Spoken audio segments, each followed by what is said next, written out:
look at the Denver Nuggets and say, whoa, just a week ago, they were that minus 115 or so price. Now we're looking at them at a 7-1 price. Any chances the Nuggets can actually come back? I think this is going 6 or 7 games, so I think that could be a little bit of a tighter spread between those two.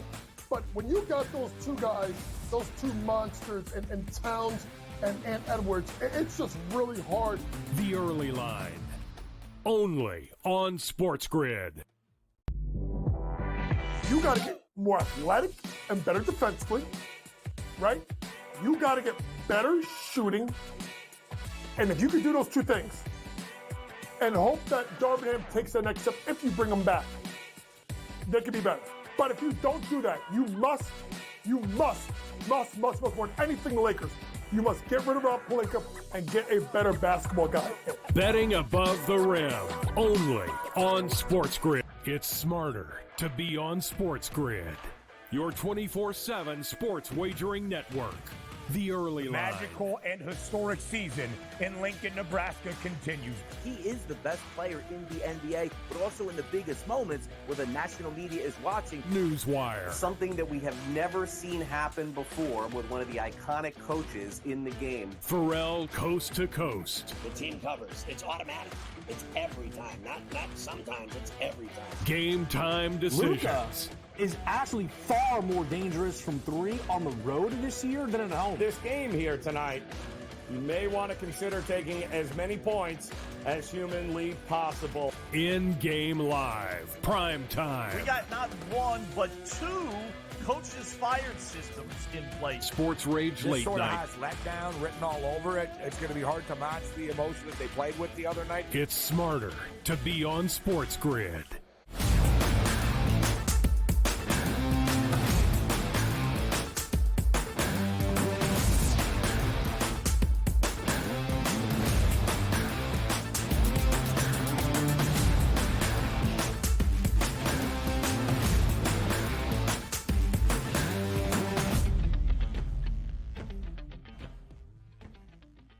Hello and welcome to a Wednesday Live right here on the Early Line on SportsGrid and all across the SportsGrid network. That includes sportsgrid.com/watch, where you can find your favorite destination to consume everything all across the grid. He is Donnie Rightside. I am Ben Stevens. We are here together for the next 3 hours up until 11 a.m. Eastern Time to recap a wild night in playoff action. Well, at least wild on the ice. A doubleheader of round 2 action in the Stanley Cup postseason. Both games go to overtime. We saw double OT not far away from us here in New York City at Madison Square Garden. And the 1 seeds in the NBA playoffs do what you would expect out of a number 1 seed. They roll in the opening game of their second round. So much to get to here, DRS, over these next 3 hours on this Wednesday morning.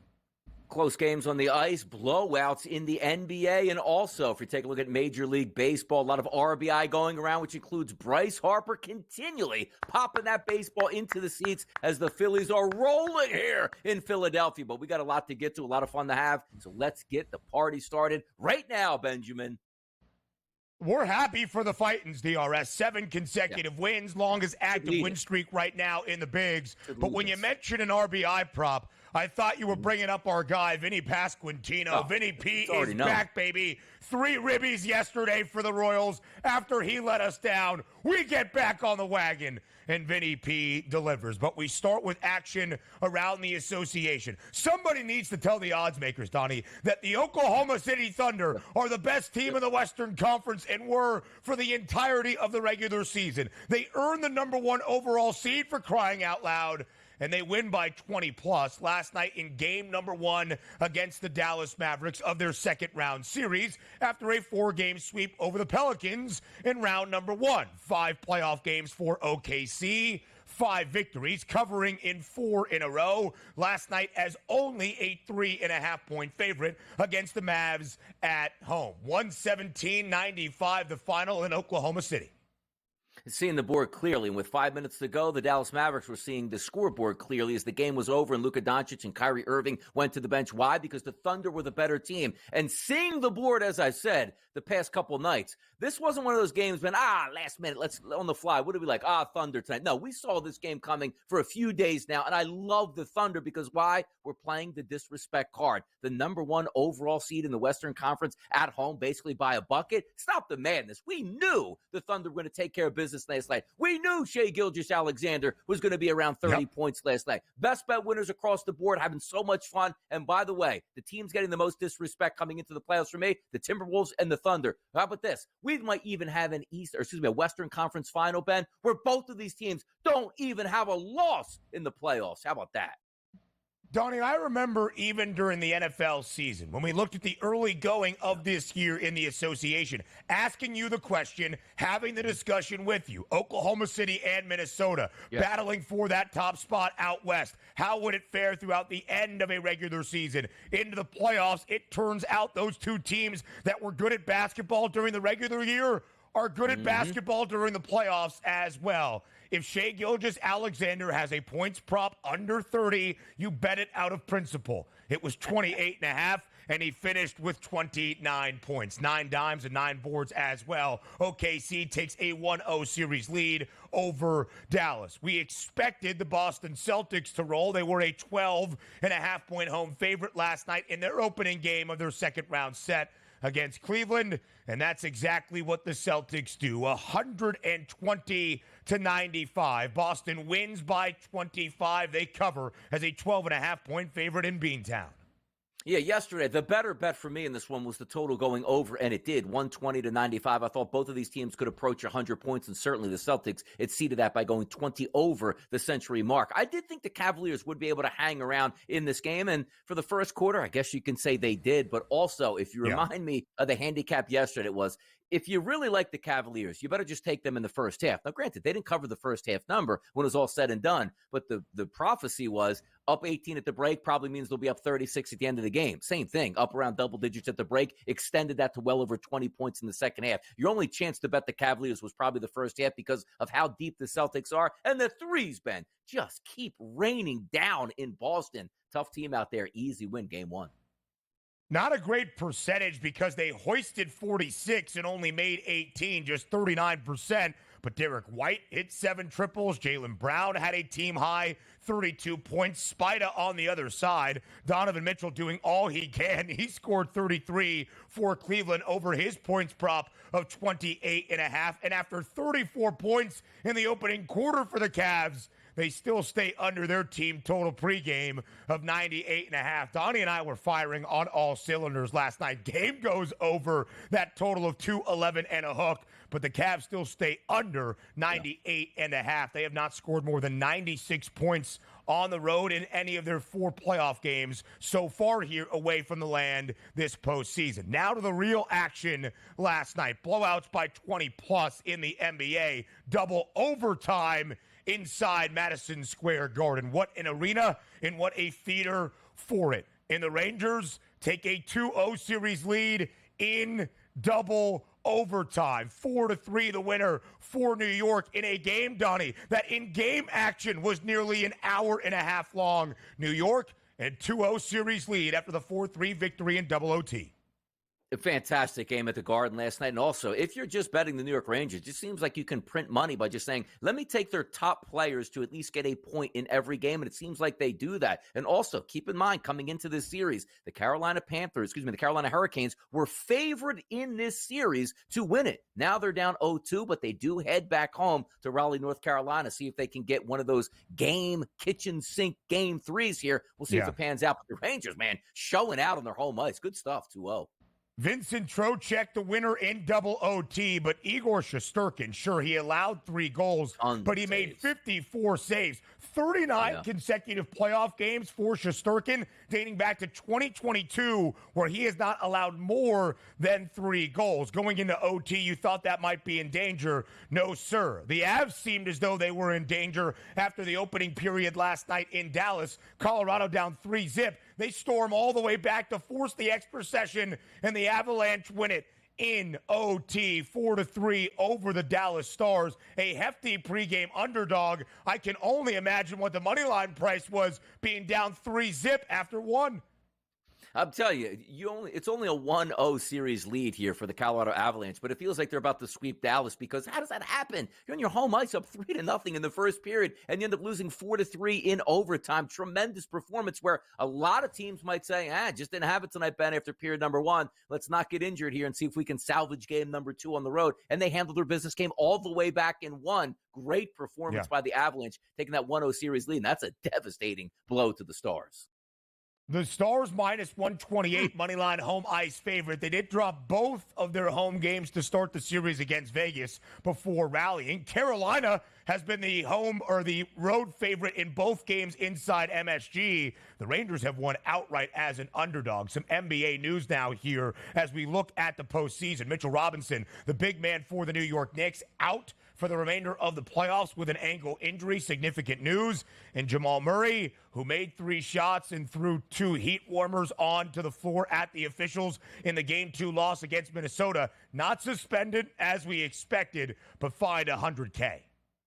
Yeah, that's tough seeing out there. He's lucky he didn't get suspended. But as we know in the NBA, conspiracy theorists unite. They're down in the series. You can't suspend one of their better players there. If they were up in the series, you can absolutely do that. Hello, Draymond Green. So here we go. Some action-packed stuff of what you're not supposed to do, Ben, in the NBA is throw stuff at the referees or on the court. The T-Wolves a 5-point home favorite for game number 3, already up 2-0 in the series. And we expect the Defensive Player of the Year, Rudy Gobert, to be back. Not just the prior DPOY, this year's Defensive Player of the Year. 4 times for the big Frenchman. He ties the Dikembe Mutombo and Ben Wallace for the most in NBA history. NBA playoff action next.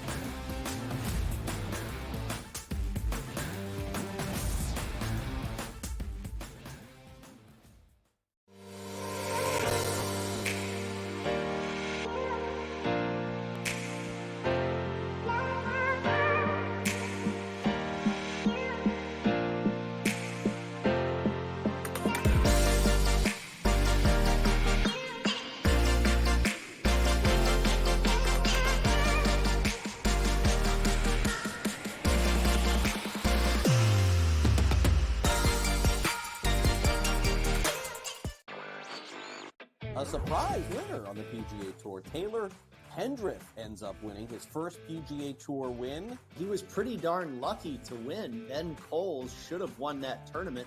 Also seeking his first PGA Tour victory, he went into the 18th hole, the easiest hole on the golf course, with a 1-shot lead, and he was there in 2, just less than 30 feet from the cup. Newswire, only on SportsGrid. The Bostonian versus the Book. You're not going to get the Tiger Woods size audience. Because do you know where they went? They went to Caitlin Clark. That's where those people went. What? Those people are now going to the WNBA. Yeah. The fan that only watches what's hot, the fan, the casual who doesn't really like sports but likes to be involved in the in thing, they're watching cooler discussion. They're watching Caitlin Clark. The Bostonian versus the Book. Draisaitl could easily, at plus money, get the first goal, the second goal, the fourth goal. There's a few guys here. Maybe the prop betting market is not a bad way to look here. Clippers over the Mavericks. I would have told you that score before the game, knowing that Kawhi Leonard wasn't playing. I would have really figured it would have been the other way around, but the NBA is just crazy. In-game live, all access, only on SportsGrid.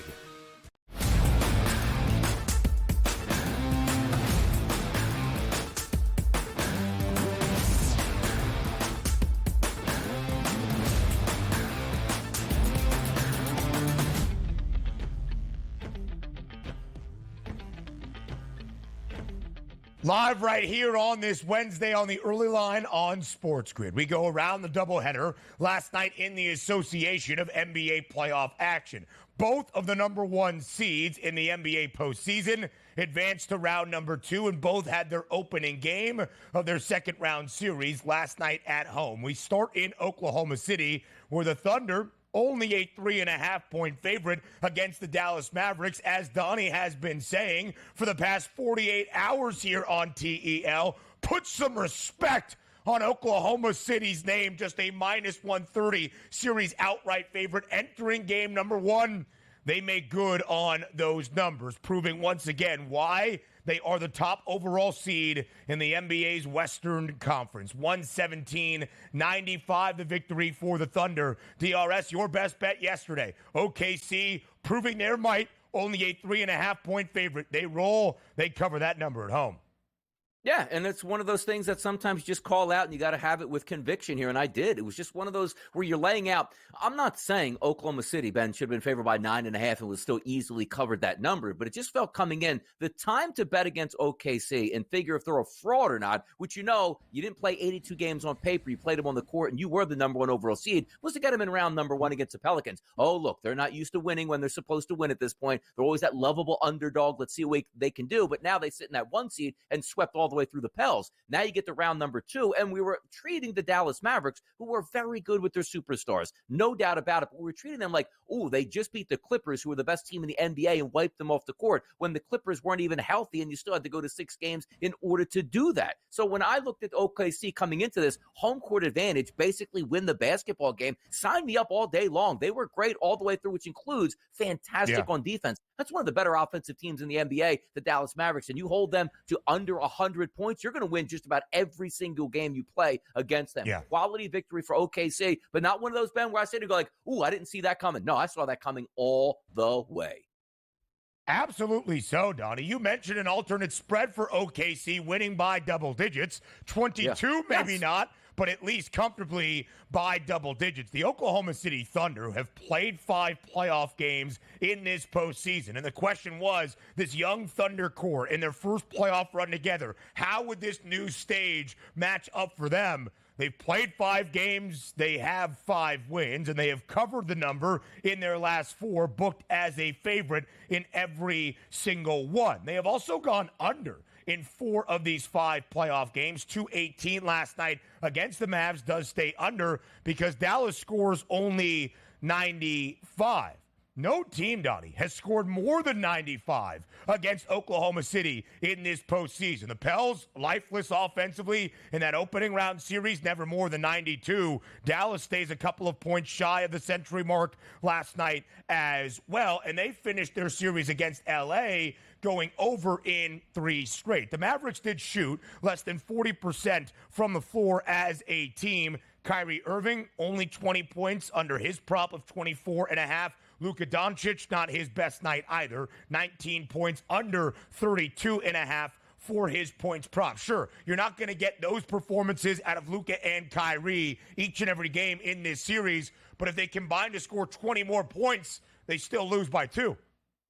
Yeah, and by the way, I got sucked into that FanDuel bet yesterday, which I really liked too. 25 points apiece by Shai Gilgeous-Alexander and also Luka Doncic. I think Doncic had 10 points, Ben, after the first quarter. So that looked like that was going to be on the up and up, and away we go. And granted, the game was on late, so I didn't see it finish. Woke up this morning and saw that, but the final score was what I was most importantly looking at. But also, the one thing we saw last night, Ben, is the Dallas Mavericks are a better team than what they showed. But at the same time, the Dallas Mavericks are not a better overall team than OKC, particularly with home court advantage. And yes, we're watching Luka Doncic. We always know he is slow, but he's also very deliberate in this movement, and you still can't stop the guy. But it is clear his knee is bothering him. You could just watch from the day-to-day motions and also out there when he plays defense. They're putting him on a guy that's not expected to do a lot of damage, and he basically just hangs back and says, look, I just can't get injured here and not exert a lot of energy because I need it for offense. We'll see in game number 2 if that turns around. But I believe, it was either you or Kevin that asked me yesterday, do we have any worries about Luka Doncic's knee at this point? And I said, no, not necessarily, because he's been pretty much dominant all the way through. I'm now looking at that saying to myself,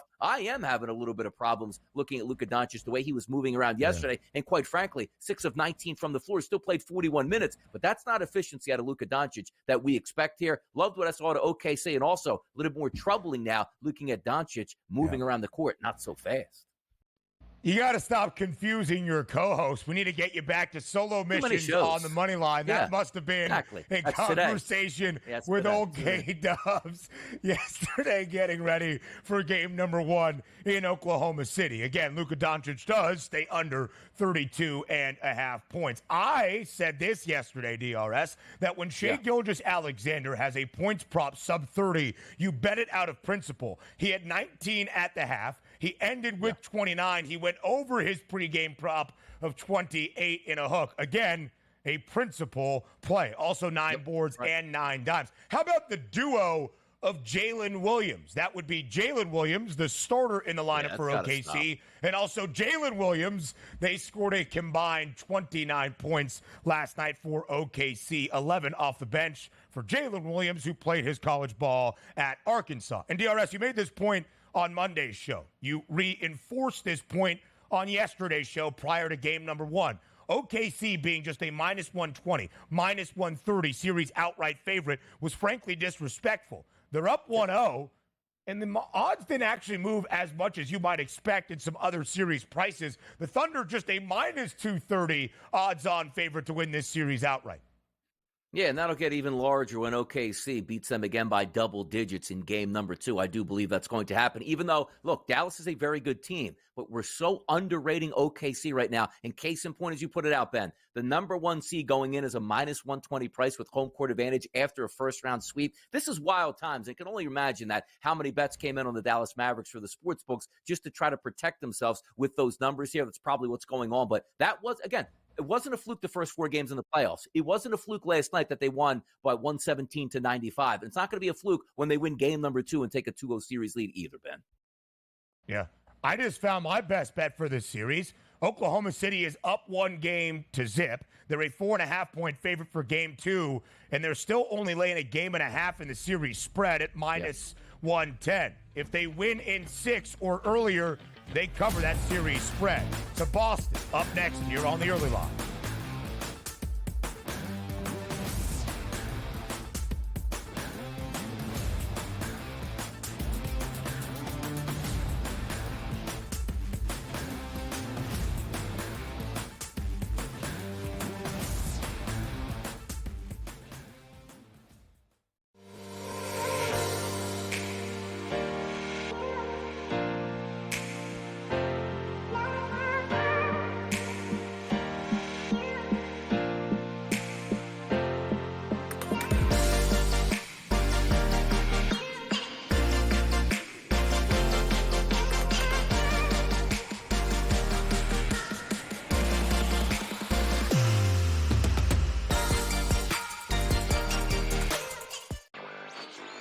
A surprise winner on the PGA Tour. Taylor Hendrick ends up winning his first PGA Tour win. He was pretty darn lucky to win. Ben Coles should have won that tournament.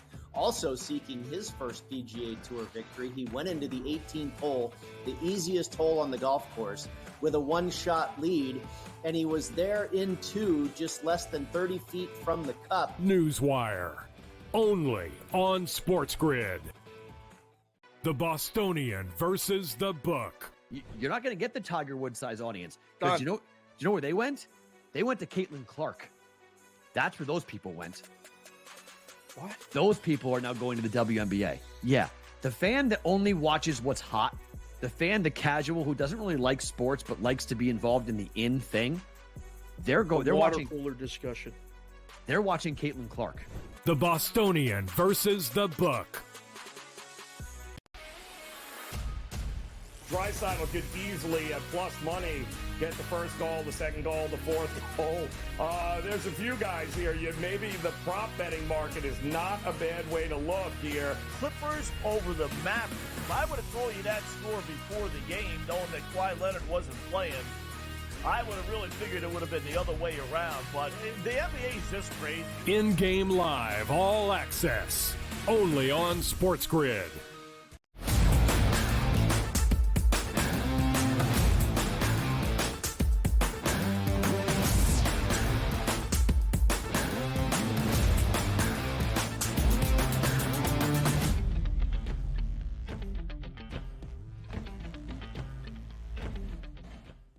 Live right here on the early line on this Wednesday. Game number 1 with the number 1 seed in the second round of the Western Conference Series that features Oklahoma City. That top team, the Thunder, roll by 20+. The top team in the Eastern Conference, that's the Boston Celtics. And the number 1 seed out east rolls by 20+. In fact, make it 25. 120-95 over Cleveland last night inside TD Garden. Home floor advantage for the Celtics continues to be a winning thing. A 25-point victory, but unlike Oklahoma City, DRS, only a 3.5-point home favorite for their opening game against Dallas.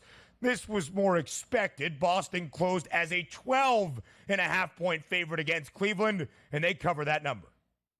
Yeah, and easily covered that number, too. This is what you're supposed to do. Shut the door in game number 1 if you feel like the other team is going to get a little bit of an advantage by playing close or maybe stealing a game on your home court. Now, lessons might be learned in game number 2 where the Boston Celtics fell a little bit asleep at the wheel against the Miami Heat's 23 three-point shots in game number 2. But I got to tell you, maybe the best job in sports has to be Derek White at this point. 33 minutes, 7 of 12 from three-point range with the ability to shoot that many times. Why? Because he's wide open with all the talent you have to worry about. He hangs out at the three-point line and absolutely buries daggers left and right. It's fun to watch you play out. And how many times can he make 5+ three-point shots in the series? Probably every single game with the amount he's open. But I got to tell you this. You take a look at Tatum, 35 minutes, 0 for 5 from three-point range, only 18 points scored, and it didn't matter. They won by 25 points. This is a really good basketball team that seems like all 3 players, when I say 3 now, you can probably include Drew Holiday. If we're not kicking in, right, at least one of these guys is going to have a very good performance, which you got out of Brown. 12 of 18 from the floor, which included 4 of 6 from three-point range, +9 on the game, but 32 points overall.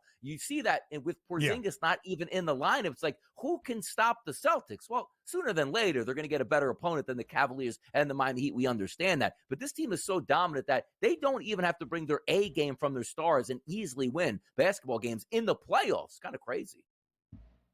Peyton Pritchard, 4 of 10 from deep last night, 16 points off the bench for Boston. Jaylen Brown, those team high, 32 points. Jason Tatum, 18 points, 11 boards. Is he just a role player? The NBA Finals MVP odds would argue that. Still the favorite with a shorter number now than when we looked at those prices yesterday, +145. A couple of interesting things here on the Boston Celtics. 45 games inside TD Garden this year, regular season, postseason. They have won 40 of 45. They are now 25-18-2 against the spread, booked as a favorite in all 45 of those games inside TD Garden. And here in the playoffs, now 5 postseason victories, all 5 by at least 14 points. They have been a 9.5-point favorite in all 6 of their playoff games. They have covered in 5 of 6. That game 2 aberration against the Miami Heat when they lost by double digits, the only one that was different. Total did work its way up to 211 and a hook, and it does go over because the Celtics hit 18 threes and scored 120. But Cleveland, outside of Donovan Mitchell, still continues to struggle to score. 33 points for Spida, but nobody else scored more than 17. Jarrett Allen did not play, despite maybe some optimism he could return from the rib injury. Cleveland in this postseason, Donnie, 4 games now, 3 against Orlando, this opening game against the Celtics as an underdog. They have not covered a number. They have not scored more than 96 points. And although OKC is the series outright favorite to win their series in the semifinals in the conference at -230, this is what a number 1 seed might truly be deserving. -8,000 for Boston to win this series outright against Cleveland. And you can see the shortest number. It's +110 for that to happen in only 4 games. Yeah, and when you're betting here, you're taking a look at who you would like to take on the Cavaliers. We told you, forget about the line itself. Just take Donovan Mitchell. If he has a big game, they might be able to hang around. If he gets smoked, then they're obviously going to get smoked. But also, guys like Max Strus playing 35 minutes in this game, -12, only scoring 5 points. Those guys have to step up, just like we saw in game number 2 of the previous series against the Miami Heat. He's got to make 5 or 6 three-point shots a night to sort of help out. That's going to be tough to do. But you brought up here, Jarrett Allen not playing. It'll be interesting when he does take the court, if he even does at this point, with 4 straight games that he's missed, if he can make a difference or at least stay inside the point spread, Ben. 2 games without Kristaps Porzingis, sure, against Miami and now Cleveland, but Boston has won each by at least 25. They blew out the Heat in game number 5 by 30 plus. KP will be needed for later in this stretch run as we'll look at the NBA title odds on the other side of the break. Live right here on this Wednesday on the Early Line.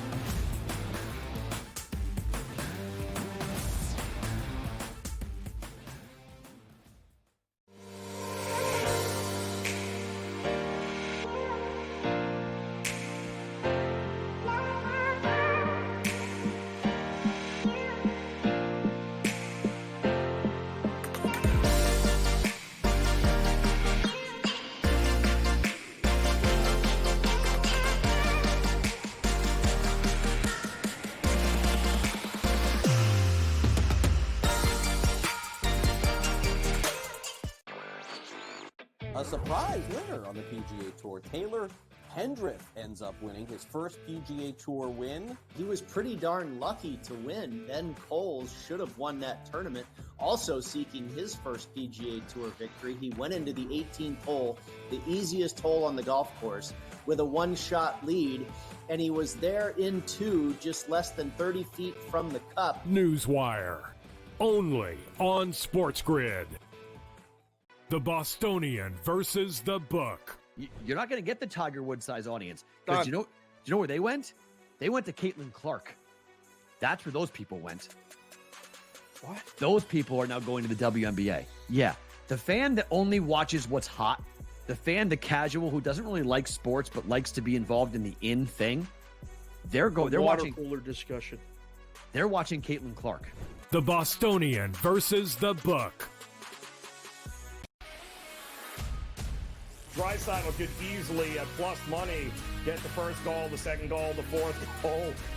There's a few guys here. Maybe the prop betting market is not a bad way to look here. Clippers over the Mavericks. If I would have told you that score before the game, knowing that Kawhi Leonard wasn't playing, I would have really figured it would have been the other way around. But the NBA is just crazy. In-game live, all access, only on SportsGrid.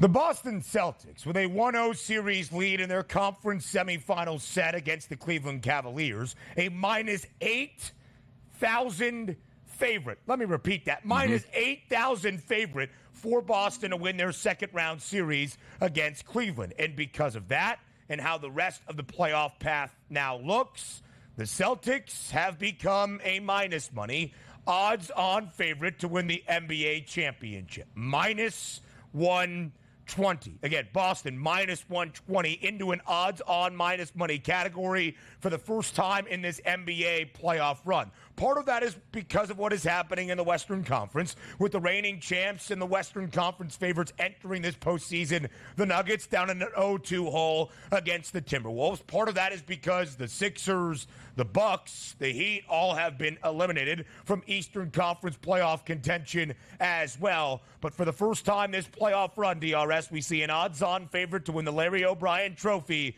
and it's the Boston Celtics. Yeah, and these lines are going to move on a day-to-day basis. There's no doubt about that. You take a look at the Minnesota Timberwolves at that plus 300 price. That's the one that's getting shorter to watch. And also, still a lot of value on OKC here at that plus 650 price. But also, if we're trying to see if one of these teams can make that climb, we talked about it yesterday. How about this? A 15-1 price we saw yesterday on the Denver Nuggets. That's now sitting at 16 16-1. So you're getting maximum value there if you think the reigning champions can actually climb back into the series. But also, the Boston Celtics at a minus 115 price. We talked about this yesterday. Is it a price I want to bet? No. But when you look at the path to get to the finals, it's so much easier than the Timberwolves and the Thunder and the New York Knicks and the Nuggets, right? Because they're the favorites here. They're supposed to get there with ease. We'll see if it plays out that way. But for me, that 16-1 price, it's still calling me out here, Ben. It still is, man. Yeah. Listen, I get it. I understand it. The Cavaliers are down 0-1 to Boston, and they're 170-1. The Nuggets are down 0-2 to Minnesota, and they're just 16-1 right now. Again, at this point last week, Denver and Boston separated by just over $1. It was plus 115 for the C's to win the NBA title. It was plus 230 for the Nugs. How much difference a 7-week or 7-day span can make. We also, for the first time, Donnie, are seeing a new market available within these NBA championship odds. That's Boston versus the field. The Celtics minus 115 to win the NBA championship, minus 110 for any of the other 7 teams, East or West, to win the NBA title, still remaining in these playoffs in the association. That includes all 4 teams out West and what we still expect to be a tightly contested race for that conference crown. Donnie, we've made a couple of comparisons between Boston and UConn throughout the stretch run of the regular season, now into the playoffs, of course, with the Connecticut Huskies in their title defense to go back-to-back, of which they accomplished, and they were such a short favorite entering the big dance and throughout their NCAA tournament dominance once again. And the question we would ask, is there a team still left in the bracket? Is there a team, a part of this field, that presents a challenge for UConn? And the answer really was no. Could somebody in a 1-game scenario knock them off? Maybe. Now it's a 7-game series scenario against the Boston Celtics.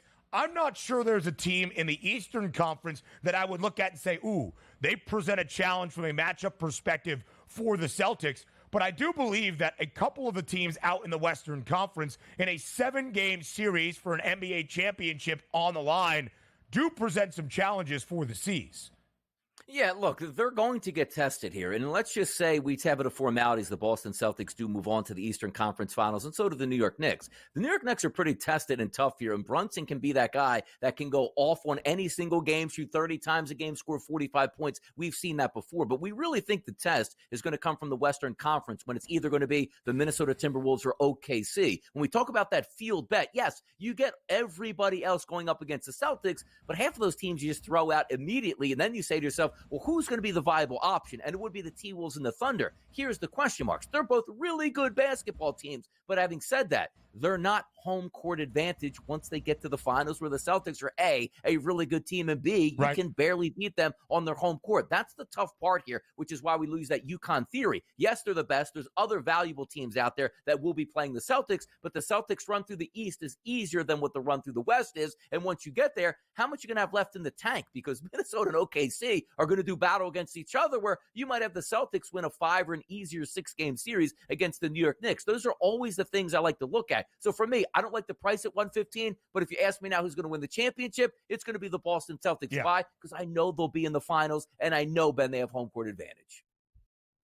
The Celtics are now a minus 400 favorite to win the Eastern Conference Championship. I wonder what a series outright price would be against either New York, of course, shorter, or the Indiana Pacers. Of course, the Knicks, a 1-0 series lead against Indiana. Game number 2 inside the Garden is tonight. It's the only game of playoff action in the association on this Wednesday evening slate. But let's go to the Western Conference because, again, Boston's a minus 400 favorite to win the East. Let's go to the Western Conference. We're entering yesterday after the Timberwolves take a 2-0 series lead against the Nuggets. They go into minus money to win the Western Conference crown for the first time. Are you surprised, however, DRS, that OKC did not close that gap after their dominant performance in the opening game of their series against Dallas? I'm not surprised by the notion where, for myself, if I would reset the odds market, that wouldn't be correct because I'd have Oklahoma City a little bit closer to the Minnesota Timberwolves. We have to understand how these sports books will operate. Those numbers are dictated by the wagers that are coming in. And if most people are looking at the Timberwolves as the ultimate threat in the Western Conference to challenge the Celtics out of the East, then that is price appropriate. And quite frankly, you're watching a Timberwolves team literally dismantle one of the most talented teams in the NBA in the Suns and then say, okay, well, the Nuggets, they messed around the regular season, blew in that last week. I believe they lost to the San Antonio Spurs to cough up that number 1 overall seed, but it doesn't matter where the seed is there. They know how to win. They won it last year. They'll do it again this year against untested teams in OKC and Minnesota. So vice versa, that's why you're getting that minus 115, because we're watching in real time a true superstar in Anthony Edwards, a team that plays crazy defense, a team that went into Denver, one of those home court advantages. You're not supposed to win games and easily won 2 games and now going back to Minnesota. So I can't fault the sports book where they're at because I do think the betting patterns are still saying to us, Ben, the Minnesota Timberwolves are the better team overall, but I just think it's a slight to OKC, who, again, if they do meet in the Western Conference Finals, and I'm anticipating that, OKC's the home court advantage here. That's massive. It doesn't matter if it's Denver. Oklahoma City, as the number 1 seed in the West, has home floor advantage. Yeah. They have played 5 playoff games so far this postseason, 3 in Oklahoma City. They have won all 3, 2 of them by 22 points plus 1 by 30. Here's the thing. Oklahoma City, in my mind, there's been a little bit of reshuffling in these prices. Boston minus 360 to win the East. Still a very hefty favorite. Minus 115 on Minnesota as of this Wednesday evening. Not from those numbers in the overnight hour. But is Oklahoma City, even against the Timberwolves, and let's say the Timberwolves pull off a 4-game series sweep or a gentleman's sweep against Denver. I expect the Nuggets to get at least 1 victory here in that set against the T-Wolves. What is the number for Oklahoma City in a Western Conference Finals where they would have home floor advantage against Minnesota? Are the Timberwolves going to be that strong of a favorite? Are the Timberwolves going to be favored even outright? I think there's a lot of value, even at this point, on the Thunder. Yeah, I think the Timberwolves actually will be outright favorites here, but we're talking about like a minus 120 or so price at that point, because it also matters. If you do have Minnesota sweeping the Denver Nuggets out of the playoffs after sweeping the Suns, that's going to go a long way, but also OKC sweeping the Dallas Mavericks, and I know how that'll play out. Come on, man. Injuries, Zion, round number 1. You know Luka was on 1 leg. I don't give him any credit, even though they'll probably be 8-0 before they head into the Timberwolves series. That's how it's going to play out here for me, Ben. Yeah, it's really interesting because Denver was a minus 205 favorite before this series got started. The Timberwolves played that underdog role against both Denver and Phoenix. Could be a favorite to win the West if they reach that point. Major League Baseball comes your way next.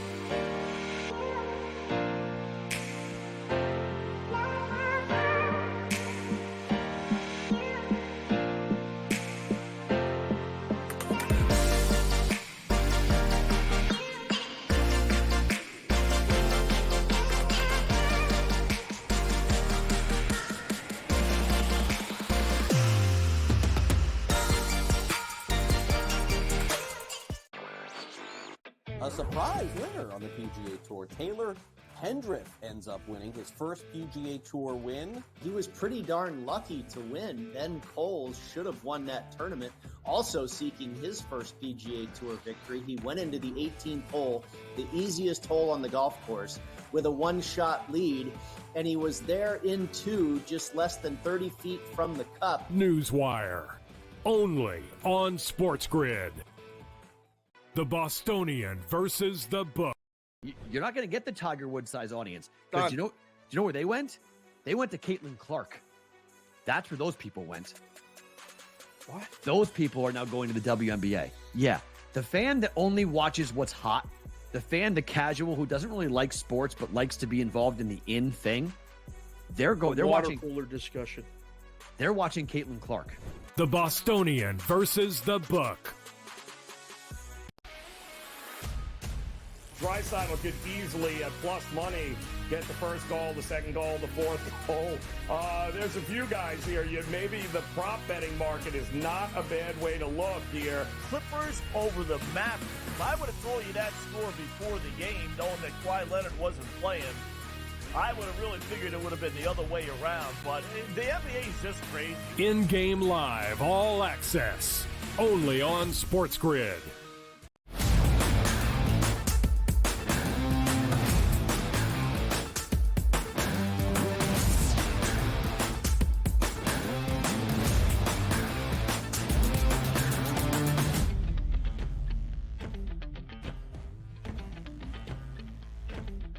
A matchup of familiar foes and maybe not exactly the closest of friends yesterday up in the Bronx at Yankee Stadium, starting off a midweek series between the Yankees and the Astros. And it was a ceremonious start for New York. Kyle Tucker actually homered off of our guy, Lucas Gill, Luis Gil, of course, as we know, in the opening inning against New York for the Yankees, only to respond with 10 runs of their own. The Yanks, as a home money line favorite, hammer Houston in the opening game of this set.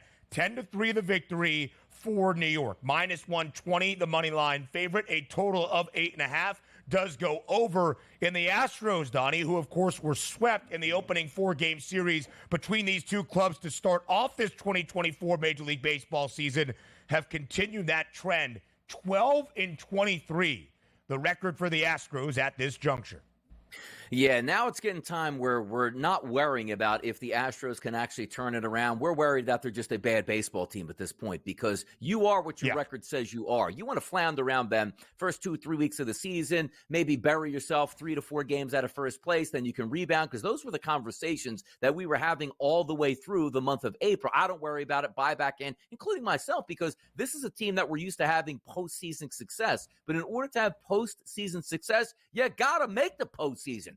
12-23, and this is like, they'll eventually turn it around. They're getting bad pitching, which includes Verlander on the mound yesterday, which is one of those guys like, okay, he's going to start the season on the IL, but he'll come back and he'll be our savior once he gets going. 5 innings pitched, 7 earned runs, not good enough. And also vice versa. The New York Yankees at 24-13. You might have thought maybe the Yankees would have been 12-23 with all the bad news coming out of spring training they had, but getting guys like Luis Gil, 6 innings pitched, 1 earned run. He's 3-1 now in the season, Ben, with an ERA sub-3. This is exactly what you're supposed to be doing, what the Astros aren't doing. Their pitchers are giving you nothing here. So if you're going to go out and lose baseball games, or let's just say we got to score 5+ runs on a nightly basis just to win, that's going to end poorly here. The string is running out for the Houston Astros, and I don't know when we call it because, again, there's still a long way to go in the Major League Baseball season. But are the Houston Astros giving us any signs of life at this point? Absolutely not. 12-23, that's pathetic. Listen, 35 games out of 162. There is a lot of time left for Houston. We are not arguing that point. We understand the length of a Major League Baseball season. But still being 11 games below 500 is a large hole to try to crawl out of. Can Houston do it?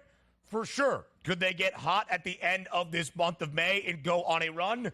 Absolutely. Into June and July and August, and then maybe we laugh at these conversations. But it's still a hole to climb out of, and it doesn't seem as though Houston has been capable of doing that so far this year. You bring up the point in the comparison between these two, not just familiar foes, but the two shortest prices to win the American League pennant before this year got started. At one point, separated by 10 cents, after the Yanks had some pessimistic news out of spring training, Aaron Judge's availability, Garrett Cole's availability, they've moved back. It was the Astros plus 360, about $1 shorter than New York entering this Major League Baseball season. Now Houston 7-1, $4 behind the Yankees, who are the American League pennant favorites at 3-1. And the good news for the Yanks, DRS, Garrett Cole is on his way back next month. No update really on Framber Valdez, the ace for the Astros. Yeah, and that's certainly something to play into because, as we know, the Yankees can also make deals at the deadline to improve themselves. And if you look at the Houston Astros, if they're not really all in at that point, who are they going to go out and get to try to fortify that pitching staff? And even can they even make the playoffs at this point? But if we are looking at the odds, you can see why it sort of makes sense. And yes, the Houston Astros finally falling back to a 7-1 price. But let's just say things sort of turn around for Houston, and they're battling 500, maybe midway through the month of August. You're like, ooh, there's a glimpse that they might be able to make the playoffs. You take a look at the Yankees. Quality ball club, of course, they're a 3-1 price right now and should be there. Baltimore Orioles plus 470 price. Quality ball club, they should be there. Texas Rangers, Seattle Mariners. But if you line these teams up, let's just remove the top two teams, Ben. Yankees and the Orioles from the equation. Rangers, Mariners, Astros, Twins, Guardians, Rays. On a day-to-day basis, like, you still give the nod to the Houston Astros. So you can't just completely price them out of the market and say 27-1 right now because they look really bad. And also keep in mind, the American League pennant, Ben, is not won at the end of the regular season. You can be a wild card team, get into the playoffs, win your games, and there you go, being a pennant champion and also maybe a World Series champion. That's why these numbers are a little bit skewed, because we're not betting on what that record is going to be at the end of the regular season. We're betting on, ooh, if Houston does turn it around and sneaks into the playoffs, yes, they can do some damage. But I do agree also, 7-1 price, I think it should be more around 10-1 right now with what they're showing, but I understand the capabilities of the Astros, because if they do get this right, they're going to be one of the better teams in the American League. But how long can we keep asking these questions? Is it going to be like, okay, it's only June now, still a couple months left in the season, and they're still hovering around 10 games below 500. Sooner or later, that's going to catch up to you. They better wake up. Questions are one thing. You start to need answers out of the Astros. Maybe they'll turn it on its head this week up against the New York Yankees. The hottest team in all of Major League Baseball, that's Donnie's Fightin' Phils. The Phillies have won 7 consecutive games, 11 straight at home at Citizens Bank Ballpark, and yesterday hammered, and I mean hammered, the Toronto Blue Jays in the opening game of this series. 10-1, the win for the Phils. They were minus 116, barely a home money line favorite to make it 7 wins in a row. They do that. Pre-game total of 8. The Phils go over by themselves. Yeah, it's pretty crazy, too, because the Phillies lost Trey Turner for about 4 to 5 weeks here with a hamstring injury, one of the hottest guys in that lineup, and it doesn't seem to matter. And shout out to people out there, the Phillies aren't playing anybody. They're winning easy games. Did you know the ERA leader came into Citizens Bank Ballpark last night at a 1.44 ERA and left with 3 2/3 innings pitched, 7 hits, and 8 earned runs against them here, which included 2 home runs and a grand slam out of Bryce Harper. The Phillies right now, this is what makes us nervous here in Philadelphia. This isn't supposed to take place till late September at this point, and it's happening here in early May. Hold on, man. Don't burn yourself out, guys. Save some of these runs and wins for later, but 26-11 on the season, which includes, Ben, 18-3 in their past 21 ball games. And when you look at that pennant price, it is getting shorter and shorter for Philadelphia by the day, trying to join that tier of Atlanta and L.A. at the top. A 5-1 price now on the Phils. Bryce Harper, 3 consecutive games with a homer, 3 consecutive games with 3 RBIs at least. Yesterday, 4 ribbies, a perfect 3 for 3 at the dish. Also scored 2 runs. Elsewhere around MLB comes your way next.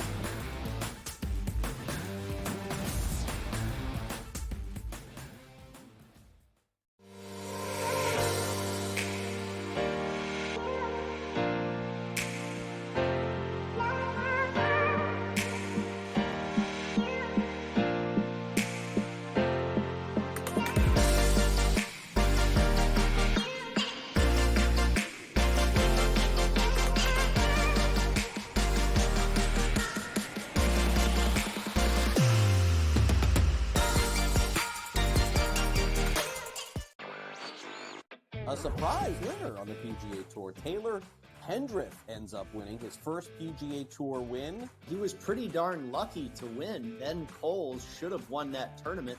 Also seeking his first PGA Tour victory, he went into the 18th hole, the easiest hole on the golf course, with a 1-shot lead, and he was there in 2, just less than 30 feet from the cup. Newswire, only on SportsGrid.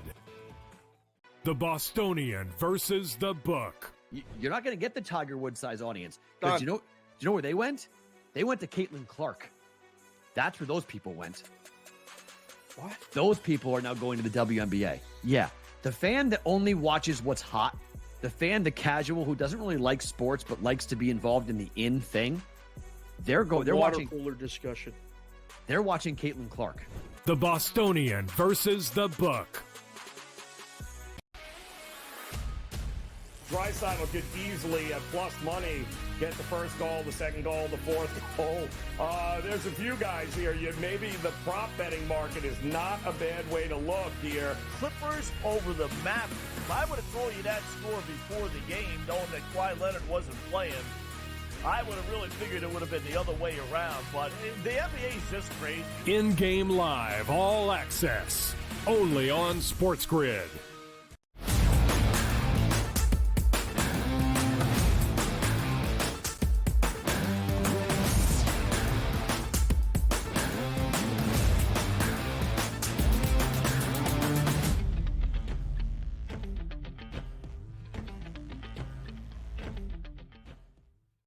The Atlanta Braves returned home yesterday after a day off on Monday, getting swept over the weekend out in Los Angeles by the Dodgers. They needed a win, and they got it. The Braves tied at 2 entering the home half of the 8th. Plate 2 in that frame. They win 4-2 as a -184 home money line favorite against the Boston Red Sox. Another good outing out of Cutter Crawford for the Sox, who have a couple of good frontline starting pitchers this year, but the Braves desperately needed to bounce back. They do so at home. Yeah, by the way, Reynaldo Lopez, how about another great performance out of for the Atlanta Braves, who really need this? 5 1/3 innings pitched, 2 runs, but only one of those earned. How about his ERA on the season? A 1.53. That's pretty impressive. Now, granted, for about a couple weeks in the season, saying, man, just pencil in the Atlanta Braves for 5+ runs. That's not happening right now, but you still need to pick up games. The Braves are having a very good season at 21-12, but now sit 3 games back of the Phillies just because how astronomically hot they've been over the past 3 to 4 weeks. But you need to stack these victories, even against a team like the Boston Red Sox, where we might not have had a lot of expectations coming out of spring training, but they're above average club. And also, that game was tied up late. Clutch runs in the bottom of the 8th inning to give the Braves the lead. The Braves are in that mode right now is, don't let the Phillies try to run and hide. Get as many wins as you possibly can now while the Phillies are hot because, again, it's baseball. It's cyclical. Teams are going to cool off. Teams are going to get hot. They're just trying to hang around where the Phillies don't get that 5+ game lead and say, hey, you know what? You're not going to catch us either way at this point. Good victory, and also the Braves doing it, not with the bats, but more of pitching right now, which is pretty impressive. Donnie, can I intrigue you? In a Philadelphia plus 180 price to win the NL East, the Phils have a 3-game advantage at the top of the division right now in front of Atlanta, and yet the Braves remain a -230 favorite to win the National League East. Yes, I think it makes some sense now. If you were saying to me now, like, oh, no, Strider was only down 2-3 weeks, but he's coming back because we know how dominant of a pitcher he can be. Quite frankly, the Cy Young favorite entering into the season. But with him not being there and the Phillies pitching staff being absolutely on fire and healthy, you always look, we know both of these teams can hit. We know they're both quality ball clubs. They'll both be there in the playoffs. But how do you win games during the regular season? Just have a better lineup than the other team on a night-to-night basis. And just about every night, the Phillies go to the mound with a better pitcher, no matter if it's 1-3 or 1-5 of the opposing team starting pitching roster here. That's what's impressive right now. That's why the Phillies are winning. Yes, the bats are absolutely cranking, but look at the pitching on the opposite side, giving them everything and more here that you can ask for.